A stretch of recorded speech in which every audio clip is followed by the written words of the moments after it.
Hello students, अभी हम लोगों ने देखा कि कोऑर्डिनेशन इन प्लांट्स में डिफरेंट टाइप्स के जो प्लांट हार्मोन हैं कैसे वो ग्रोथ रेगुलेटर्स के रूप में काम कर रहे हैं और कुछ ऐसे भी हैं जो इनहिबिटर के रूप में काम कर रहे हैं प्लांट्स में। इसका मतलब है कि प्लांट्स में जो कोऑर्डिनेशन चल रहा है वो डिफरेंट हार्मोन्स के द्वारा भी चल रहा है।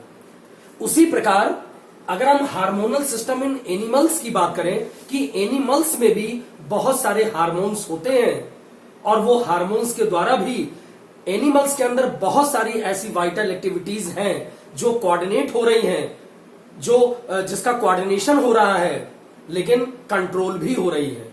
और उस कोऑर्डिनेशन और कंट्रोल के लिए हमारे अंदर एक ग्लैंड्स है जिसका नाम है एंडोक्राइन ग्लैंड्स।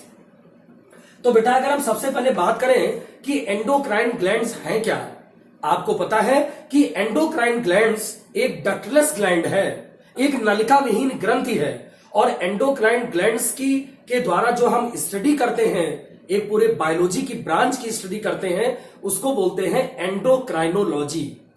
और आपको पता है कि फादर ऑफ एंडोक्राइनोलॉजी थे थॉमस एडिसन। उस थॉमस एडिसन ने इस एंडोक्राइनोलॉजी के अंतर्गत एंडोक्राइन ग्लैंड्स को बताया। There are many types of endocrine glands in found in human beings. तो हमारे मनुष्य में बहुत सारी एंडोक्राइन ग्लैंड्स हैं जो क्या निकाल रही है, एक केमिकल सब्सटेंस निकाल रही है, केमिकल सब्सटेंस को सिक्रीट कर रही है जिसका नाम है हार्मोन्स। डियर स्टूडेंट्स, ये जो एंडोक्राइन ग्लैंड्स हैं वो एंडोक्राइन ग्लैंड्स कोई एक ग्लैंड्स नहीं है, ये बहुत सारी ग्लैंड्स हैं।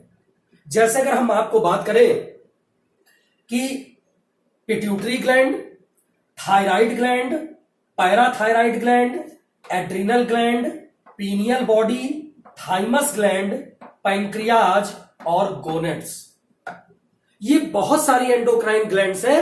और हम आपको बता दें कि जो पिट्यूटरी ग्लैंड है ये सबसे स्मॉलेस्ट ग्लैंड है बेटा, सबसे छोटी एंडोक्राइन ग्लैंड है पिट्यूटरी ग्लैंड।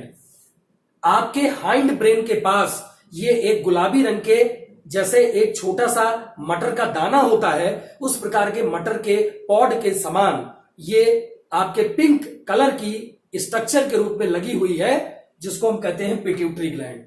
तो ये सबसे छोटी एंडोक्राइन ग्लैंड्स तो है ही है, स्मॉलेस्ट एंडोक्राइन ग्लैंड्स है, लेकिन हार्मोनल दृष्टि से अगर हम देखें तो हार्मोनल दृष्टि से सबसे ज्यादा हार्मोन इसी के द्वारा सिक्रीट होते हैं स्टूडेंट्स। इसके बाद थायराइड ग्लैंड। आपको पता है कि थायराइड ग्लैंड क्या है, ये सबसे लार्जेस्ट एंडोक्राइन ग्लैंड है। हमारे नेक पे, ये नेक वाला जो पोर्शन है यहां पर होती है थायराइड ग्लैंड, सबसे लार्जेस्ट एंडोक्राइन ग्लैंड है। इसके बाद पैराथायराइड ग्लैंड, इस जो हमारा नेक है जहां पर थायराइड ग्लैंड है, इसके अपोजिट साइड में पीछे की ओर होती है पैराथायराइड ग्लैंड। इसके बाद एड्रिनल ग्लैंड। एड्रिनल ग्लैंड को आपने कहां देखा है, आपके दोनों किडनी के ऊपर रचना के रूप में, गुच्छे के रूप में लगी होती है एड्रिनल ग्लैंड। इसके बाद पीनियल ग्लैंड। पीनियल ग्लैंड क्या है, आपके ब्रेन के बीचों बीच जहां हमारा कार्पस कैलोसम होता है वहां पर पीनियल ग्लैंड्स लगी है। इसके बाद थाइमस ग्लैंड। थाइमस ग्लैंड बेटा आपको पता है कि बच्चों में थाइमस ग्लैंड होती है, लेकिन 10 वर्ष के बाद बच्चा जब बड़ा होता है तो ये थाइमस ग्लैंड छोटी होते होते वो डिजनरेट हो जाती है। तो थाइमस ग्लैंड हमारे कहां पर, इस हार्ट के पास बीचों बीच लगा है, यहां पर थोरैक्स पोर्शन पे। तो बच्चों में ही थाइमस ग्लैंड है, क्योंकि थाइमस ग्लैंड का जो वर्क होता है वो बाहर से आए हुए माइक्रोब, जितने भी माइक्रोब्स हैं उसको किल करना और आपके इम्यूनिटी को स्ट्रांग करना, ये थाइमस का काम है बच्चों में। लेकिन बच्चा जब बड़ा हो रहा है तो उस समय ये थाइमस लुप्त हो जाती है छोटी होकर और जब बच्चा बड़ा हो जाता है तो उसके अंदर बहुत सारी WBC की जो सेल्स हैं वो काम करने लगती हैं और इम्यूनिटी को स्ट्रांग कराती है। इसके अलावा पैंक्रियाज। आपको पता है पैंक्रियाज एक मिक्स्ड ग्लैंड है। आपने डाइजेस्टिव सिस्टम में जब लीवर देखा था तो लीवर के नीचे की तरफ अगर आप देखें अपोजिट साइड में तो एक लीफी लाइक स्ट्रक्चर है, पत्ती जैसी रचना है जिसको हम कहते हैं पैंक्रियाज। ये एक मिक्स्ड ग्लैंड है क्योंकि ये एंजाइम हार्मोन दोनों को निकाल रही है।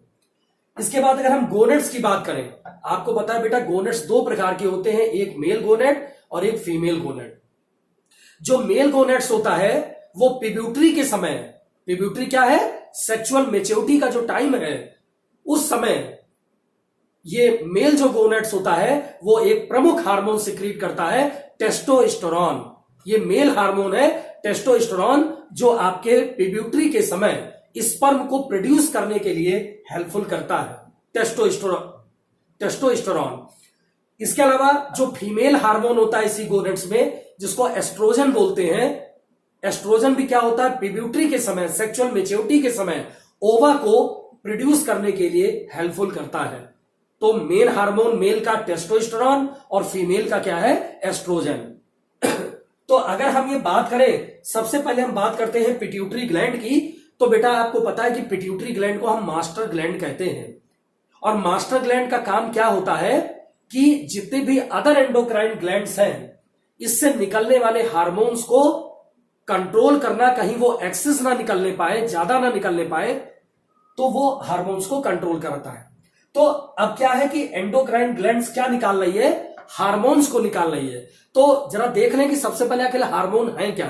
हार्मोन्स बेटा एक ऐसे केमिकल सिक्रीशन है, केमिकल सब्सटेंस है जो पर्टिकुलर एंडोक्राइन ग्लैंड से निकलते हैं, और इसका सिक्रीशन जो कि डक्ट है नहीं, और जब ये हार्मोन्स को निकालता है तो सीधे ब्लड में इस हार्मोन को गिरा देता है, और ब्लड पूरे बॉडी में सर्कुलेट हो रहा है। ब्लड उस हार्मोन को लेकर जाता है पर्टिकुलर टारगेट सेल में, जिस सेल को एक्टिविटीज करनी है उस सेल को वहां पर वो जाके क्रियान्वित करता है हार्मोन।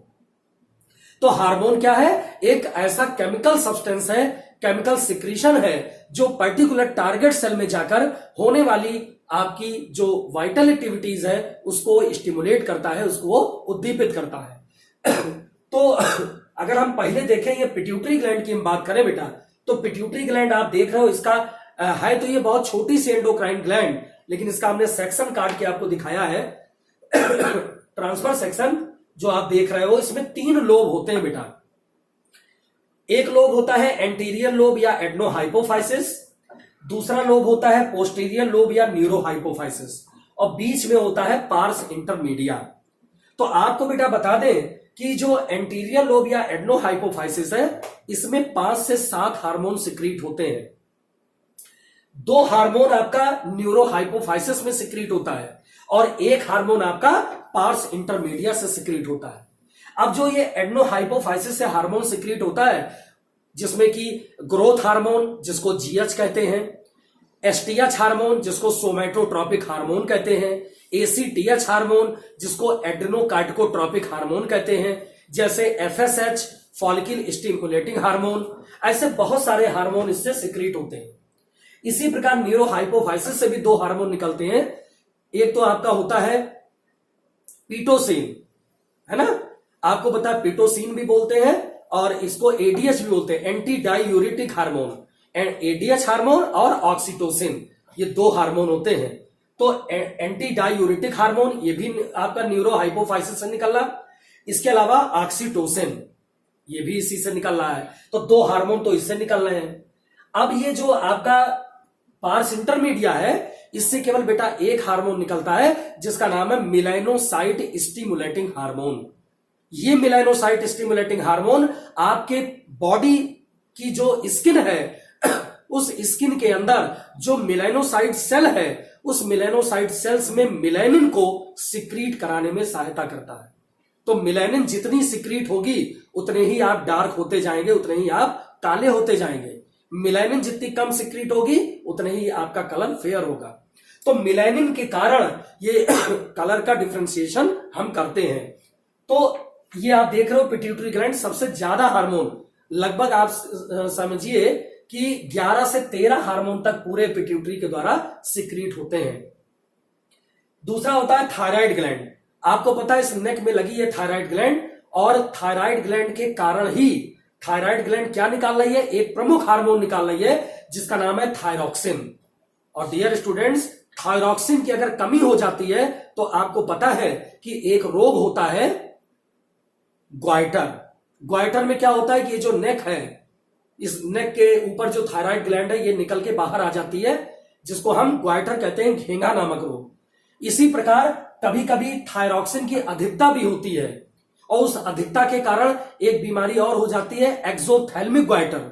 एक्सोथैल्मिक ग्वाइटर में क्या होता है, जो दोनों आई बॉल हैं आई की, वो आई बॉल बाहर की ओर निकल आती है। तो क्या है कि थायराइड ग्लैंड में जो थायरॉक्सिन है उसकी कमी से जो हो रहा है, उसकी लेक अगर हो रही है थायरॉक्सिन की, तो उससे सिंपल ग्वाइटर हो रहा है, और अगर उसकी अधिकता हो रही है उस हार्मोन की, थायरॉक्सिन की, तो उससे आपका एक्सोथैल्मिक ग्वाइटर होता है।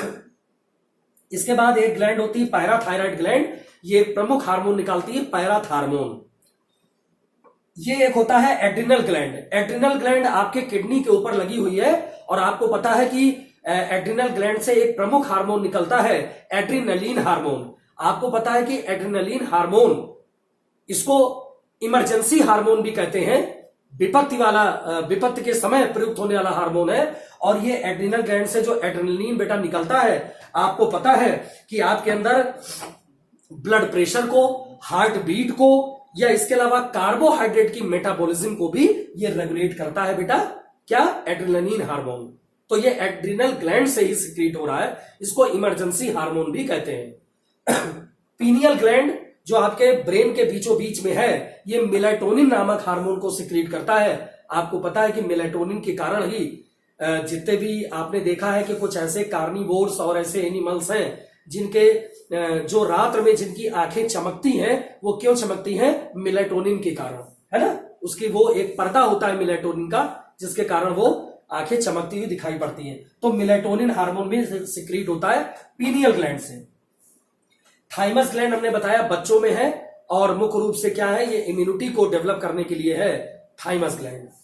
पैंक्रियाज एक मिश्रित ग्रंथि है, एक मिश्र ग्लैंड है, और ये एंजाइम हार्मोन दोनों को निकालती है। चूंकि हम हार्मोन की बात कर रहे हैं, तो इसका जो प्रमुख हार्मोन है वो इंसुलिन है।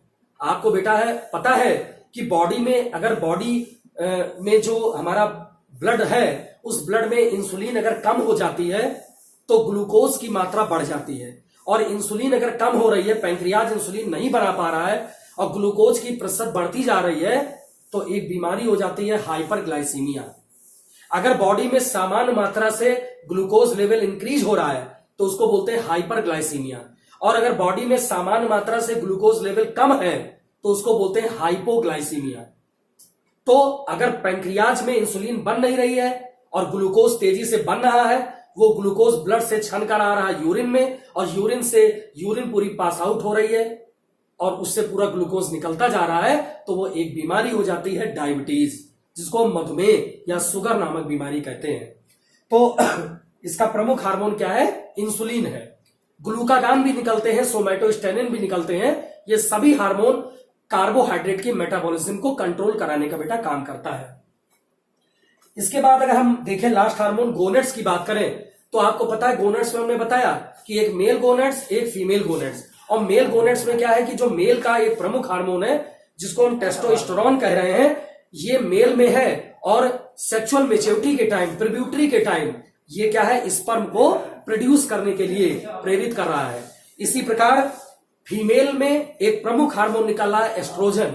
एस्ट्रोजन भी क्या कर रहा है, सेक्सुअल मैच्योरिटी के समय, ये प्यूबर्टी के समय ओवा को प्रोड्यूस कराने के लिए ये हेल्पफुल कर रहा है। तो डियर स्टूडेंट्स, आज हमने आपको ये बताया कि हार्मोनल सिस्टम इन एनिमल्स में कि कितने प्रकार के एंडोक्राइन ग्लैंड्स हैं, और इस एंडोक्राइन ग्लैंड्स के द्वारा कौन कौन से हार्मोन निकलते हैं। और याद रखिए, आपके एनसीईआरटी में 2 शॉर्ट नोट बहुत इंपॉर्टेंट है, एक तो ग्वाइटर पूछा जा सकता है और एक इंसुलिन पूछी जा सकती है।